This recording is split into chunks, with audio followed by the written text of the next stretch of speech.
Ladies and Friday Night Smackdown, the final go-home show leading into Money in the Bank. A lot of interesting things. Yeah. We opened up with an authority promo. We had Triple H, Randy Orton, and Seth Rollins out in the ring.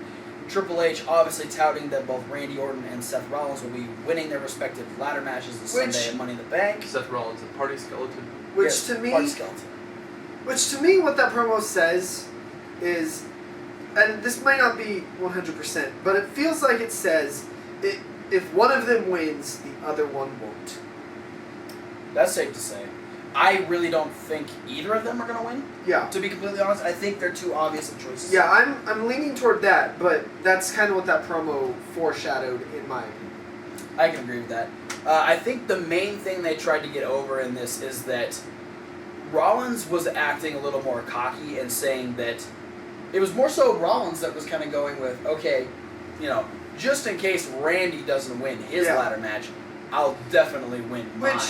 Which Rollins has grounds to say that, because when he was on the Shield kicked Evolution's ass up and down the country. So we get Triple H obviously making, big predictions going into Money in the Bank. Moving on to other people that are involved, we had Dean Ambrose come out and talk about how he was going to destroy Rollins like he's been trying to for weeks. But Triple H had some bad news for him, and he would end up going as Bad News Barrett. Very solid match. Oh, awesome match. Yeah, you can't expect anything bad from these two. I expected a good match, and their styles meshed so much better than I expected. The match ended up breaking down into just complete chaos. That's because why I'm not sure. We had Jack Swagger come out. I think. God damn you, Jack Swagger. Why is it whenever there's a ladder match that we're really excited for someone to be in it, you fucking injure them? Yeah. You asshole. All-American asshole. He drove Wade can we Barrett. Rusev just beat up Swagger? Like, just as punishment for this. Why isn't Rusev on Zeb Coulter's deportation list? Because he doesn't want to get rid of Lana. Yeah, Lana's He's hot. like, But he's been having a feud with Lana. Yeah.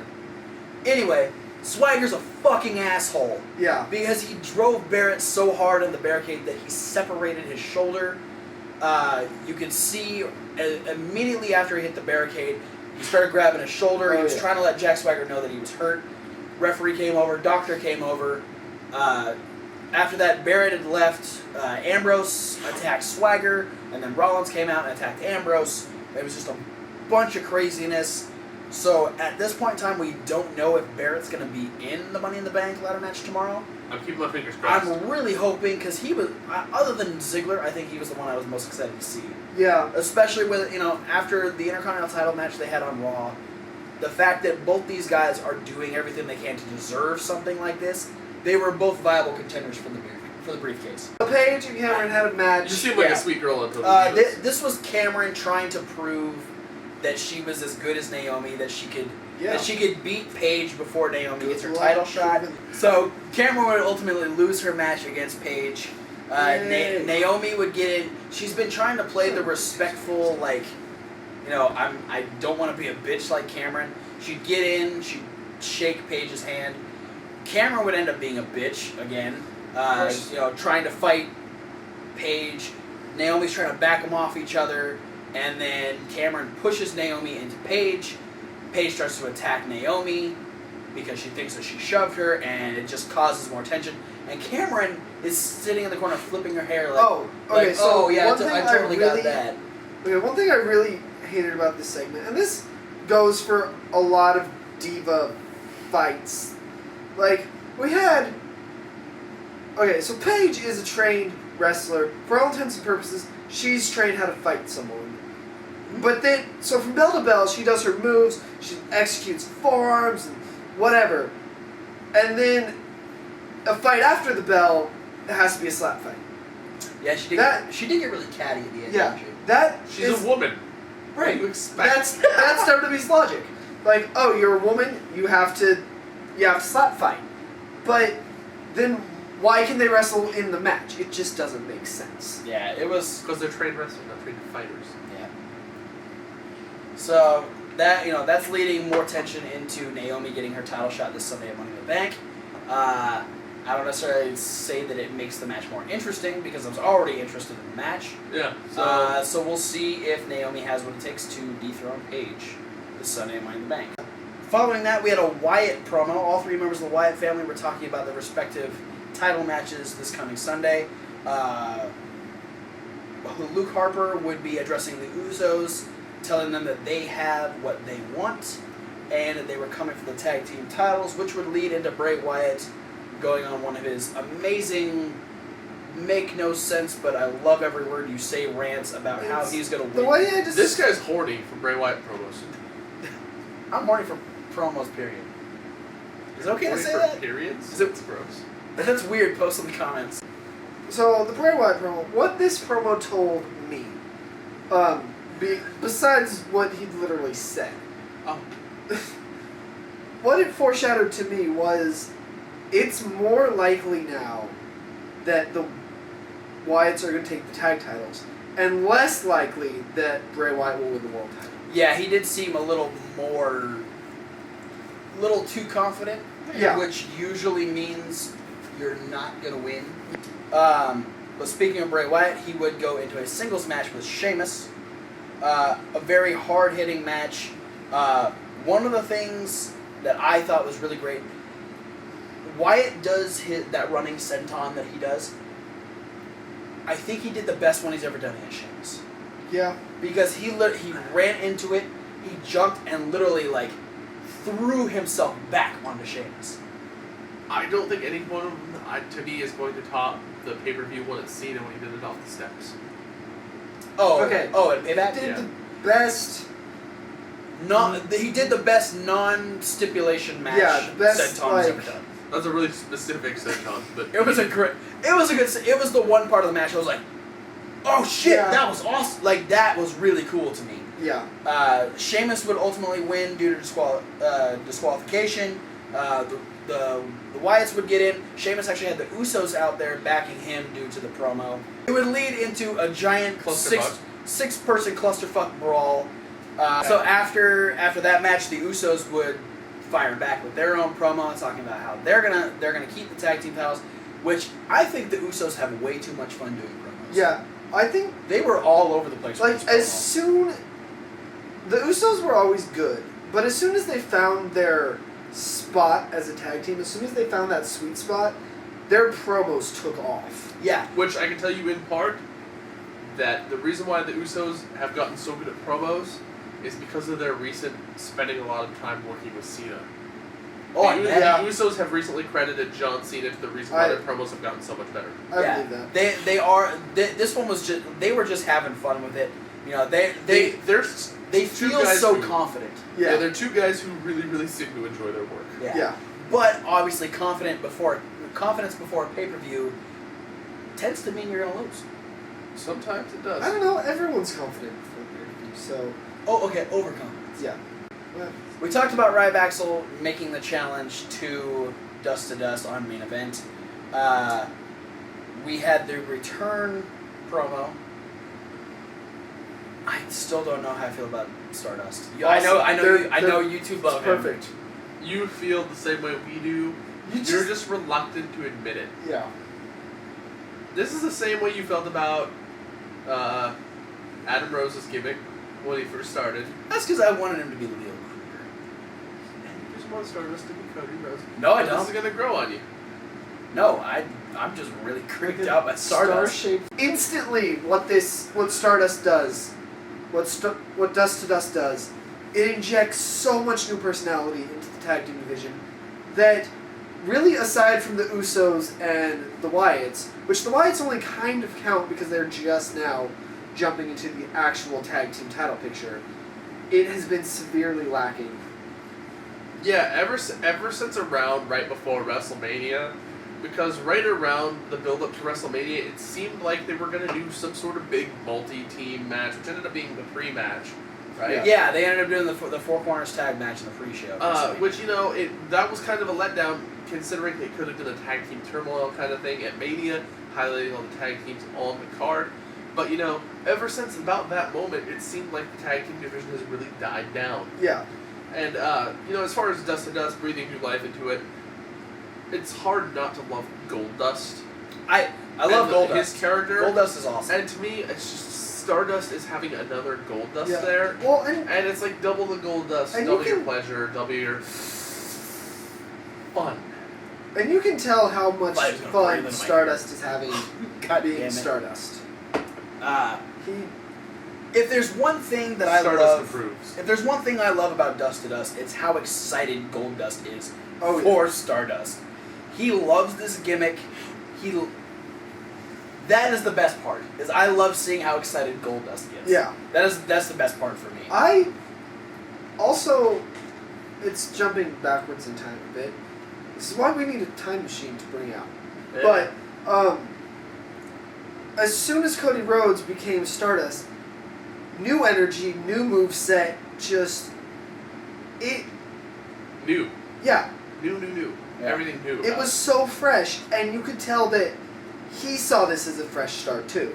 This wasn't just, okay, I have to be this gimmick now. I'm gonna come out with the paint and still be Cody Rhodes. He's like, no, I'm gonna be Stardust. If I gotta be Stardust, I'm going to be Stardust. Yeah, it was definitely a full 100% commit to the gimmick right off the go. Yeah. There's one thing I can hope for is that they win the tag team titles and get rid of those copper pennies. Yeah. Put on the giant gold stars. Yeah, they have. Yeah. At least it'd be gold. Yeah. Giant Spartan pennies. Moving back into some Money in the Bank contenders facing off each other.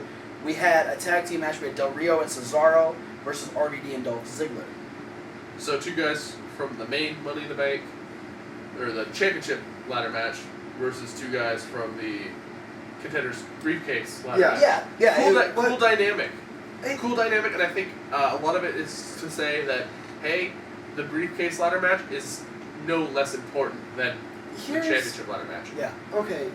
Here's what I didn't like. I saw that match, and I was like, oh, Cesaro and Del Rio are going to win. Cesaro and Del Rio won. It was way too obvious to me. There was never a moment where I thought that the briefcase match could beat the title match. Fair enough. I get it does make sense to put the championship contenders over the contract contenders. Yeah, it makes sense, but I think that was WWE's way of trying to make us believe that they weren't putting more emphasis on that match. Yeah, and granted, it was an RVD and Dolph Ziggler. Right, and I'm not saying you're wrong. It's you can't pick 2 better guys to beat in a team together. Those RVD and Dolph Ziggler. And it's not that you're wrong. It's just that my viewing, I couldn't get past that. Yeah. The one thing that the ending was great. We had both Ziggler and Cesaro were on the outside. RVD goes up, goes to hit the frog splash, and gets the knees, and out of the bounce off the knees, Del Rio immediately gets the cross arm breaker, makes RVD tap out. Great finish.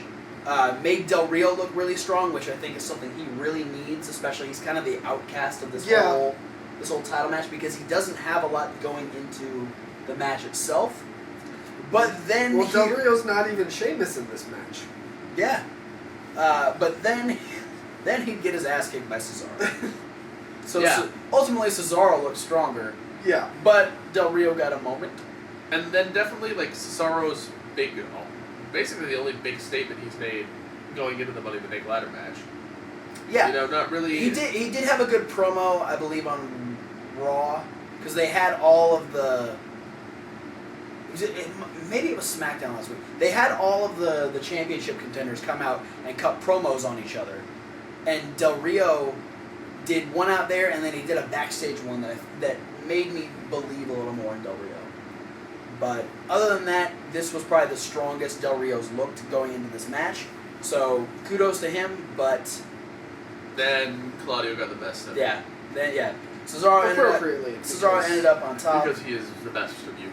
The best of you is somebody else. One other match that got added to the Money in the Bank pay-per-view. I am so looking forward to this. Layla versus Summer Rae. Not that part. Obviously, we knew this match was going to happen, but the kicker is that the special referee will be Fandango. That part. That's what I'm excited for.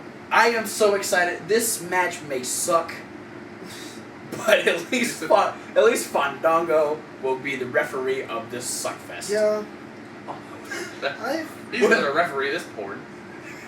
He's got the greatest job in the world. No, here's the thing is it was, you know, not taking away any of the in-ring talent of Summer Rae or Layla. Yeah. Both decent wrestlers. At the same time, you know, this match not super important to us.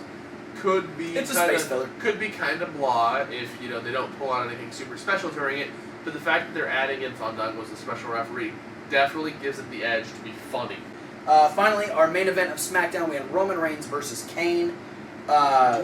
They beat the shit out of each other.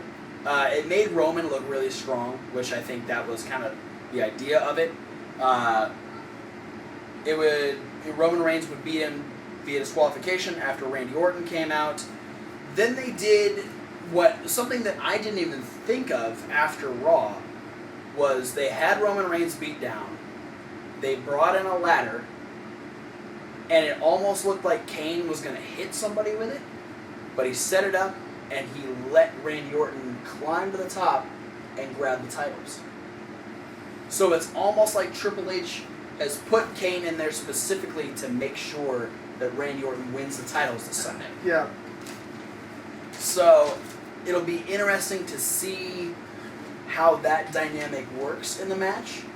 Well, definitely both members of, or figures of the authority. Yeah. You know, the poster boy and the Kane kind of being their go-to guy to do their dirty work. Demon Kane. And I love Kane. Kane is awesome. Kane, we love you. But, like, they did the Corporate Kane thing. They did Corporate Kane just out of nowhere, and then they just threw him away, and now we're just supposed to forget that he was Corporate Kane. We're supposed to be scared of him like we've always been. But, like, he was Corporate Kane, and he has no forward momentum as an unstoppable monster, because he was Corporate Kane, then he lost to Bryan, then he lost to Cena. And he got squashed at WrestleMania. Yeah. And now we're supposed to be scared of him. Yeah. But, taking that into consideration, after Orton got back down, was posing with both the titles, we got 2 spears from Roman Reigns. He speared the crap out of Randy Orton, and he speared the crap out of Kane, and he ended SmackDown posing with both of the titles. Yeah. Must have felt good. Which, this for me, like, granted I like Roman Reigns, but I think this moment made me go, I'd like Roman Reigns as champion. Going on to shows of the weekend. This is Saturday, so some of these shows I've talked about have already happened. Granted, by the time you watch this, most of these shows will probably be over. I mean, some of these shows are over already because this is Saturday night. Yeah, it is late Saturday. I'm going to cover some of the shows that popped out to me on Friday, Saturday, and Sunday of the weekend. All right. For Friday, the first one we had is the Empire Wrestling Federation. Had a fundraiser event for the Youth Scholarship Foundation. Their championship was defended. Iron Man Mike Mays defended against Rock Riddle. Chaotic Wrestling, which you can find at chaoticwrestling.com, had their annual Breaking Point event. They're hyped up their big championship match. Their new champion, Mark Sherman, defending against the former champion, Brian Fury. The match that I would be excited to see is Sean Burke versus Hanson, the Falls Count Anywhere match they had. Hanson is scary. Hanson is a scary, scary man. Elite Pro Wrestling, which you can find at facebook.com/Elite Wrestling, was hyping up Chris Steele versus Hassan Payne on their Facebook page for their show this weekend. And Adrenaline Rush Wrestling, which you can find at facebook.com/ARWrestling.com, spelled out DOTCOM. Hyping up a number 1 contenders match between Casey Cage and Skull. And then the big one for Friday was Shine 20, Shine's iPay-per-view. 3 big, great matches on the card. Not saying that any of them were great, but Candice LeRae versus Nebbia. The last woman standing match between Jessica Havoc and Allison Kay. And then Ivelisse and Serena going for the Shine Championship, going to the 60-minute time limit draw. Back to the 60-minute time limit draw. Yeah. Theme of my segment. Yeah. So that's the big one for me. This was the big one for me yesterday. For shows today, Saturday, AIWF Culture Shock Wrestling, which you can find on Facebook.com/Culture Shock Wrestling. We're advertising their show with the big tag team title match as the main event. Empire Wrestling Federation again, which you can find at EmpireWrestlingFederation.com. Their champion, Iron Man Mike Mays, teaming with RJ Ruiz versus Mr. Entertainment and Friar Juan Roman. IWA Mid-South. This is a big one for you ultra-violent fans.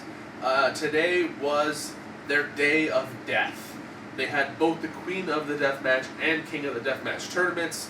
The Queen of the Deathmatch tournament involving Heidi Lovelace, Mickey Knuckles, Kiki Rose, Rebecca Payne, a lot of others.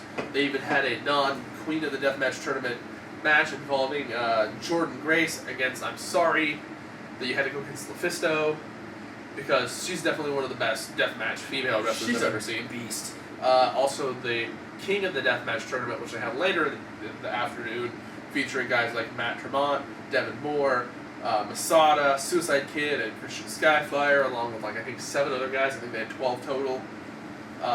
You know, if you're into that whole light tubes and tables and blood and guts kind of wrestling. But yeah, big deal for them because your wolf is on today. They're big. They're big shows. King of the Deathmatch and Queen of the Deathmatch tournaments. Those are some of their big shows. So that's cool. You can find them at IWA Mid-South 2 if you put that after Facebook.com/. And then New Wave Pro Wrestling, which you can find at Facebook.com/NewWavePro. Doing an event to support their local humane society. With the main event being Rage versus Tolerant Zero. And some sort of special referee match, from what I understand. And then the big one for tonight, Shikara's brother-sister promotion, Wrestling is Fun, presents Banana Star Galactica. I love that name. Which huge great card for these guys. Eric Corvus versus Oleg the Usurper, Ophidian versus Max Smashmaster, Shinron the Spirit Dragon versus Jaka, the Throwbacks a tag team action against the Block Party, Block Party's rival the Baltic Siege taking on Los Ice Creams, Nine for the Pirate Guy, who are holding on to the Shikara tag team titles even though they're not the recognized champions, facing the last recognized Shikara tag team champions, Pieces of Hate, Jigsaw and the Shard. Ooh. Interesting to see what happens out of that match. And then their main event, the champion over at Wrestling is Fun, Juan Francisco de Coronado, is trying not to be dethroned by Amasis. Ooh. And that is a good show. Yeah, it's a good show altogether. And let's go on to tomorrow, Sunday shows. IWA Mid-South doing another show. This proves the toughness of these deathmatch guys too, because a lot of these guys who are on this King of the Deathmatch tournament card end up showing up the next day for the next card. So I don't know if it's tough or crazy or both, but good on you guys doing it for the love of wrestling, even if your wrestling involves a lot of sharp stuff that hurts a lot. Yeah, kudos to you if you're able to go through that and then wrestle the next day. The next day without. Well, I'm sure you bitch, whine, and complain because you have all the right in the world to. Yeah, you deserve it if you want to. The one thing about please bitch, whine, and complain if you do that. Yeah, post in the comments. Bitch, whine, and complain in the comments. Yeah. But what really spoke out to me about this one is even their championship or tag team championship match, which I believe they have both on the card for Sunday, but they're billed as the triple threat hardcore dream match, which to me it is. Matt Tremont versus Masada versus Sabu. Having Sabu come to IWA Mid-South is really cool. He fits their style. And you just never know what to expect when he shows up. He's so erratic and strange. Yeah. Well, we've seen the same erratic and strange Sabu for years and years and years, but to me, there's still that aura of mystery around what's going to happen when he shows up. Death. Suicide, homicide, and genocide. All those things happen when Sabu comes. But again, I have total respect for Sabu. I mean, fantastic. But he does lack sometimes. Occasionally. He does have runs where he's not quite as exciting, but I feel like the Indies is a place where Sabu thrives. Yeah. Also on Sunday, Legacy Wrestling Federation, which you can find at, I believe it's campiwf.com. Could be Camp LWF. I can't read my own handwriting. Sorry, we're giving you homework. It's for wrestling. Have a show going on, which in both their American title is being defended by Fat Daddy Biggie Biggs. Love that name. Versus Outlaw Shane O'Brien. And their heavyweight championship being defended by Fifth Element Roman Zachary. I love that name too. Versus Kevin Knight. Bruce Willis. Yeah. And finally, the big one for me. Multi-pass. Big one for me on Sunday is Absolute Intense Wrestling, which you can find at aiwrestling.com. Absolution 9. A huge, stacked card if I've ever seen one. The main event, like I was saying earlier in my Indie Superstar Spotlight on Video 1, Michael Elgin defending the AIW Championship against Tim Donst. You have Kevin Steen versus Chris Sabin. M-Dog 20, Matt Cross versus Josh Prohibition. Oh boy. Two guys who know each other really that well. That one right there. Yeah. The Jollyville Fuckets versus the Forgotten. That name. So many good names on the Indies. Lucky Bastard Gregory Iron versus Veda Scott.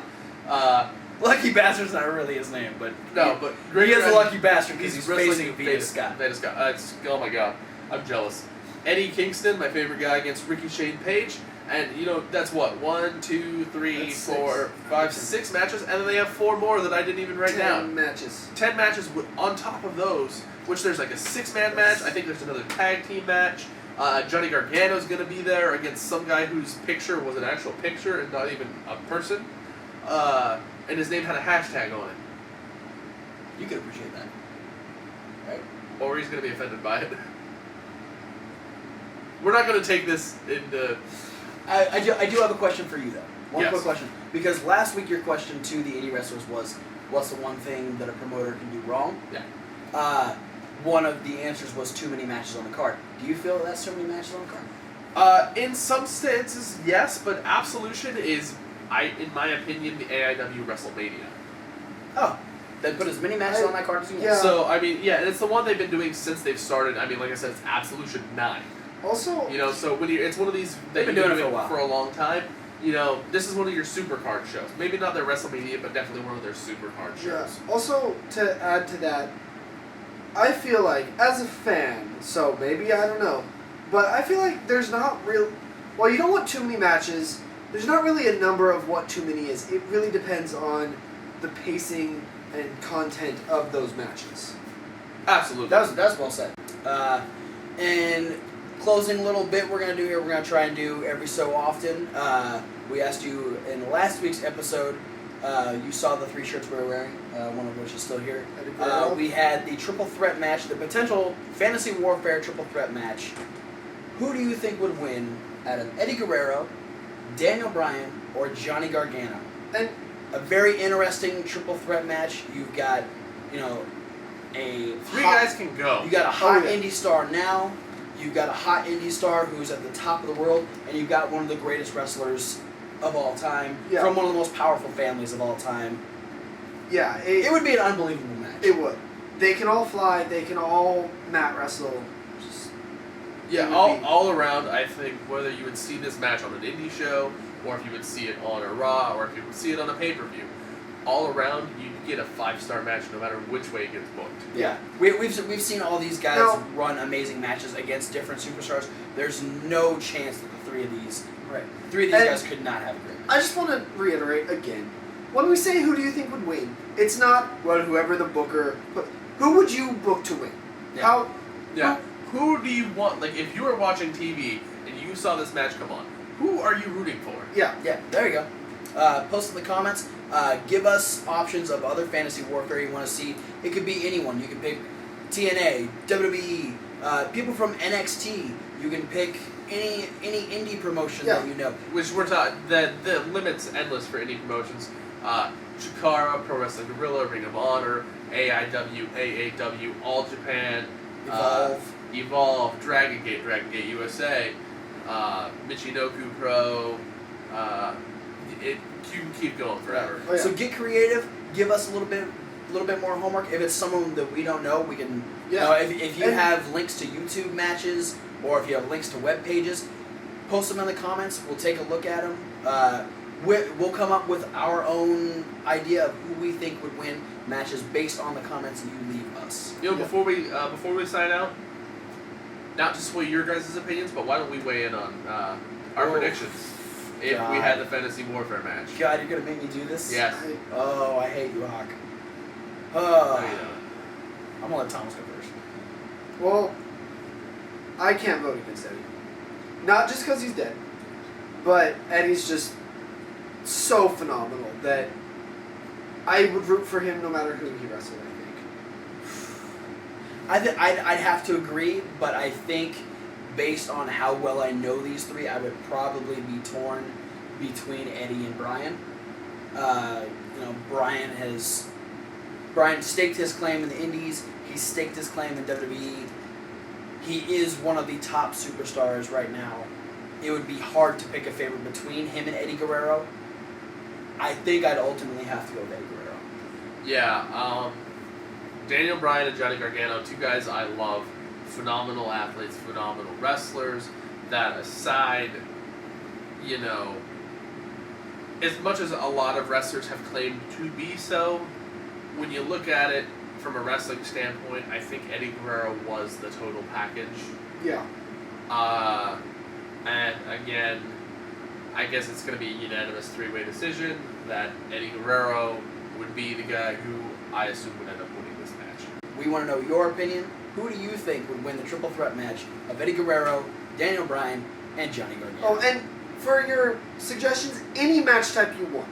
Tag team, yes. ladder. Absolutely. Yeah, if you want to give us an elimination chamber match. Yeah. Let's make this one a three-way dance, elimination style. Elimination style, wow. Yeah. Alrighty, I'll take it. I'm still going to say Eddie's winning. Yeah, I'm still going to go with Eddie. Send us your ideas. Send us any comments about the show. Feedback, constructive criticism, deconstructive criticism. Tell us how much we suck if you want. If you do... Tell me how much you hate Jack Swagger. Yeah. If you send us, if you send a comment on here that's just really ridiculously rude, or... Go fuck yourself. Or, no. Yes. But still... Yeah, if it's rude, go fuck. If it's super rude, but creative... We'll probably read it. Yeah. On the next episode. Yeah. To be honest, or, you know what, if you're, trying to be tough or mean, but you misspell half your shit, I'm definitely going to read that one. Yeah. Poor grammar is going to get made fun of a lot on this show, I think, if we start going into viewer comments. So, use spell check on your thing. Yeah. And on your computer. Especially if you're going to insult us. Just be smart with your comments. Please. We're looking for a decent discussion about wrestling. We love wrestling. You love wrestling. Let's talk about wrestling. All right, folks. Thank you again for watching. Leave all your awesome feedback in the comment section below. Don't forget to subscribe, which is somewhere over here, I think, and like the thumbs up one. If you do the thumbs down one, we don't like you. We'll find you. We have a particular set of skills. We are the blue shell on Mario Kart. Yeah. We will kill you. I'm Kermit the Frog. No, you're not. He's not even in Mario Kart. All right. Thank you again for watching. For Thomas Wolf, Travis Colt, I am Kevin Hawk. Thanks for watching, and good night.